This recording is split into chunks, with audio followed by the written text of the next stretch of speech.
नमस्कार। आज MA second year का पेपर MY 203 पुस्तक का नाम प्राकृतिक चिकित्सा की पहली इकाई प्राकृतिक चिकित्सा की परिभाषा, प्रादुर्भाव एवं विकास।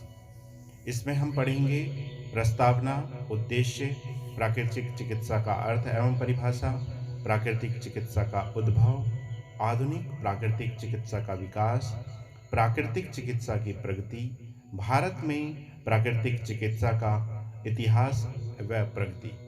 उसके बाद सारांश। प्रस्तावना की बात करते हैं।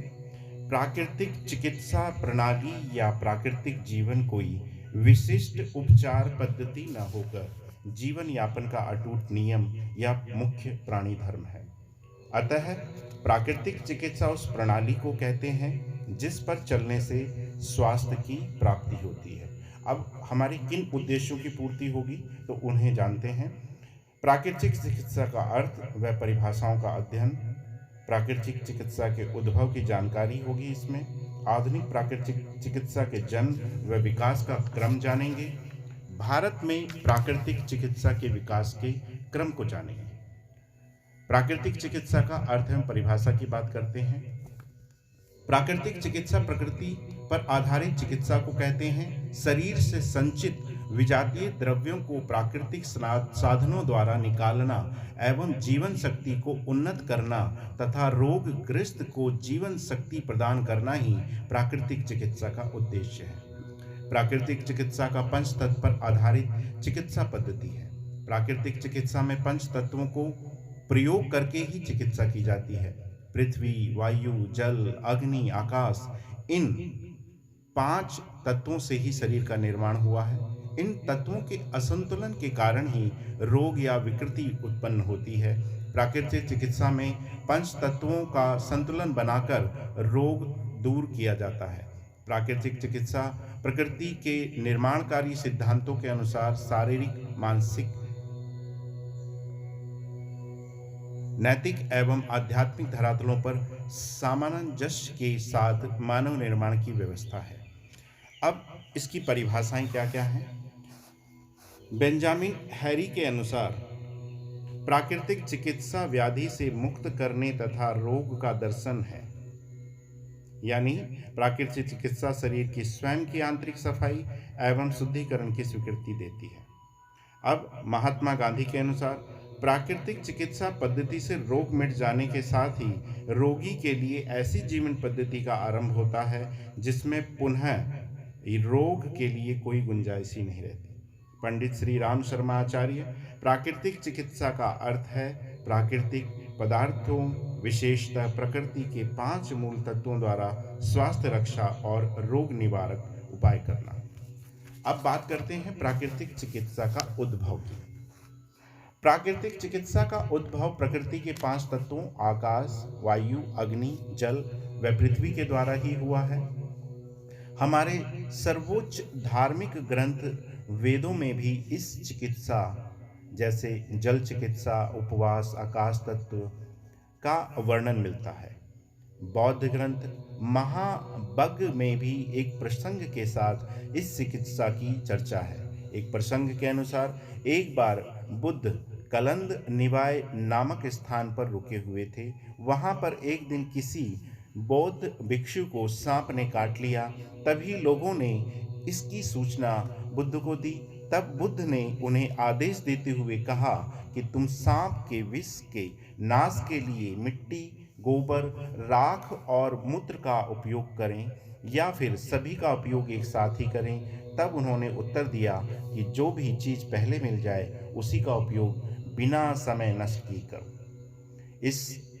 इस लगभग 2500 साल पूर्व की इस घटना से पहले इस बात का प्रमाण मिलता है कि रोगों के उपचार में मिट्टी का प्रयोग हमारे देश में अत्यंत प्राचीन काल से ही प्रचलित है। इसके अलावा प्राकृतिक चिकित्सा में योगासनों का भी अधिक महत्व है। अब बात करते हैं आधुनिक प्राकृतिक चिकित्सा का विकास पाश्चात्य संदर्भ, वेस्टर्न कंट्री के उसमें। डॉक्टर फ्लॉयर इंग्लैंड के रिचफील्ड के रहने वाले थे। एक बार उन्होंने कुछ किसानों को एक स्रोत के स्रोत के पानी में नहाकर स्वास्थ्य लाभ लेते हुए देखा, तभी उनके मन में जल के स्वास्थ्य कारण प्रभाव के विषय में अधिकाधिक खोज करने की प्रबल इच्छा जागृत हुई। सन 1717 में उन्होंने जल चिकित्सा के ऊपर एक पुस्तक लिखकर उसका प्रकाशन भी करवाया। अब बात करते हैं विंसेंट प्रिंसनेस की। ये वही विद्वान हैं जिन्होंने इसका प्राकृतिक चिकित्सा प्रचार व्यवहारिक रूप से किया। कुछ विद्वानों के अनुसार डॉक्टर प्रिंसनेस की आधुनिक चिकित्सा प्राकृतिक चिकित्सा के जन्मदाता हैं। सिलास ओ ग्लिशन ये प्रिंसनेस के ही शिष्य थे जिन्होंने उनके कार्य को आगे बढ़ाया। हर गार्सेन विजल फेल के ये तीनों प्राकृतिक चिकित्सक जर्मनी के रहने वाले थे तथा अपने समय में वहाँ इनका बहुत नाम था। इन्होंने अपने जीवन काल में प्राकृतिक चिकित्सा के उत्थान के लिए अथक प्रयास किए।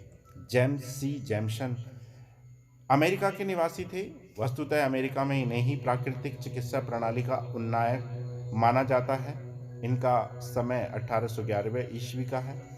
जोहान्स स्क्रॉथ ने भी प्राकृतिक चिकित्सा के पुनरुद्धार के लिए अथक प्रयास किए। प्रिंसनेस के ही भांति तथा उनके ही समय में तथा उनके स्थान के आसपास इन्होंने प्राकृतिक चिकित्सा प्रणाली का पुनरुद्धार किया। अब प्राकृतिक चिकित्सा की प्रगति की बात करते हैं। प्राकृतिक चिकित्सा प्रगति में इस चिकित्सा की प्रगति का श्रेय उन सभी महान चिकित्सकों को जाता है जिन्होंने तत्कालीन क्लेशों मान अपमान को सहन करके सभी कठिनाइयों को झेलते हुए प्राकृतिक चिकित्सा का प्रचार प्रसार किया। इन प्रचारकों के नाम व संक्षिप्त परिचय नीचे दिए जा रहे हैं, जिनके विषय में पढ़कर आने वाले समय के भावी प्राकृतिक चिकित्सक प्रेरणा ले सकें और इस चिकित्सा पद्धति की प्रगति में अपना योगदान दे सकें। Alfred W McLean, doctor Palmer, Harry Benjamin, Stanley Lief, डमर, बर्नर, डेंसविली, professor Arnold Ehret, J.H. Kellogg, J.S. Tilden, स्वे निगार, Russell T Trall, doctor Leonard Williams, J.C. Thomson, Otto कॉर्ब, ये कुछ चिकित्सकों के नाम यहाँ पे मैंने दिए जिन्होंने पाश्चात्य प्राकृतिक चिकित्सा में अपना बड़ा ही महत्वपूर्ण योगदान दिया। अब हम बात करते हैं भारत में प्राकृतिक चिकित्सा का इतिहास व प्रगति। भारत में प्राचीन काल से ही तीर्थ स्थानों में घूमना, नदी तट आश्रमों में रहना, उपवास आदि करना, पेड़ पौधों की पूजा करना, सूर्य अग्नि की पूजा करना आदि कर्म के अंग माने जाते रहे हैं। यदि किसी प्राकृतिक नियम के तोड़ने से कोई अस्वस्थ हो जाता था तो उपवास, जड़ी बूटियों तथा अन्य प्राकृतिक साधनों का उपयोग करने से वह स्वस्थ हो जाता था। ऋग्वेद में कहा गया है कि जल औषधि है, यह सभी रोगों का नाश करता है, इसलिए ये तुम्हारा भी रोग दूर करेगा। अथर्ववेद में कहा गया है जल में अमृत है। अब बात करते हैं कि हमारे जो इसके आचार्य हुए जिन्होंने अपना महत्वपूर्ण योगदान दिया वो कौन कौन है। इसमें हम बात करते हैं विनोबा भावे की।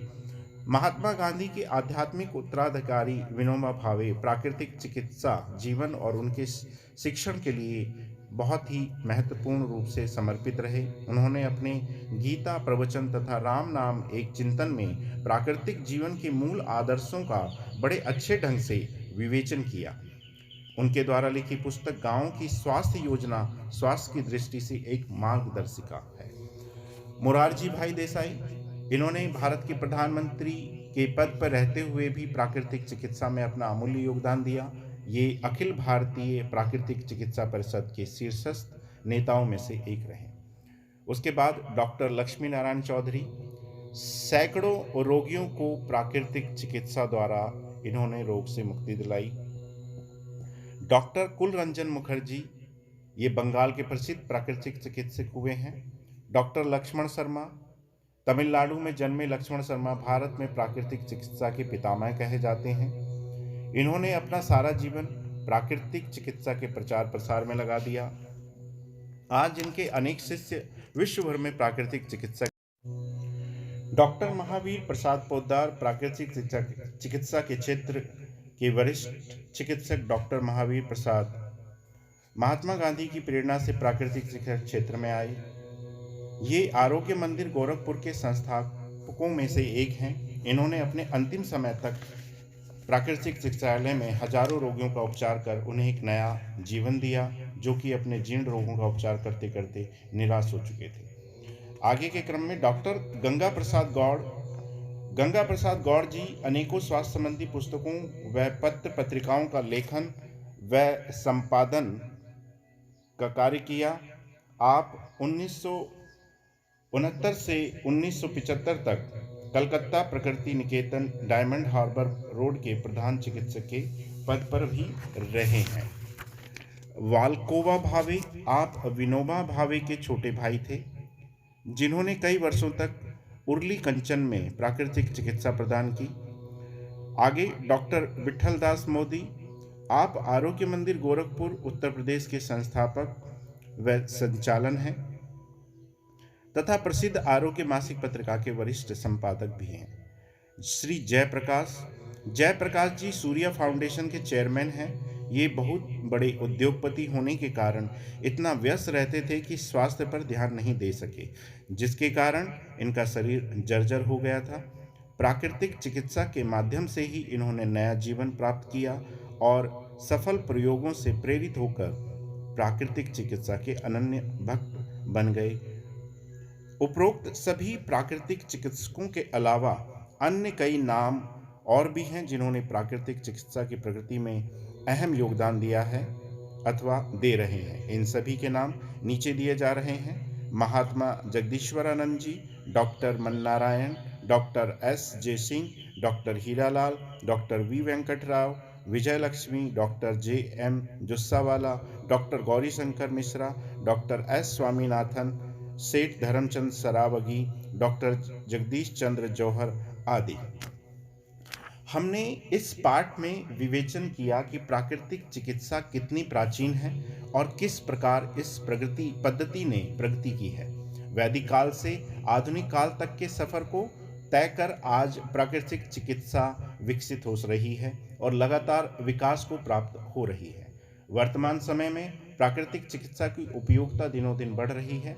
अधिक से अधिक लोग कुप्रभावहीन पद्धति को अपनाकर स्वास्थ्य लाभ ले रहे हैं। धन्यवाद। मेरा ये प्रयास आपको कैसा लगा? मैं दूसरा चैप्टर और दूसरे पुस्तक के अन्य पाठों को लेकर जल्दी ही हाजिर होऊंगा। कृपया मुझे कमेंट बॉक्स में लिखकर बताएं। धन्यवाद। नमस्कार।